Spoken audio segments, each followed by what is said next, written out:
Hey everybody, welcome back to my channel. It's me, Crystal Chanel, and I'm bringing you along with me as I get my sew in. I got it done at New Look Hair Studio. I will log all of the information down in the description box for Trena's info and how to contact her, so stay tuned.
So in this clip, I wasn't quite sure which hair I wanted to go with because I did purchase all of my hair from Trena directly. She does sell it on her website, so she tested a few pieces out on me just to see what matched the best.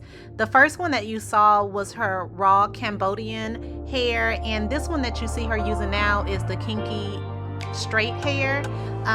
She's gonna straighten out one piece just to see how it matches to my hair once it's been straightened out. So that's the process that you see us going through right now.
absolutely love my hair. This was such an easy process. My braids weren't tight. Everybody was nice. Trena and Paula did an amazing job working on my hair and giving me exactly the look I wanted. Thank you all for watching, and I'll see you next time.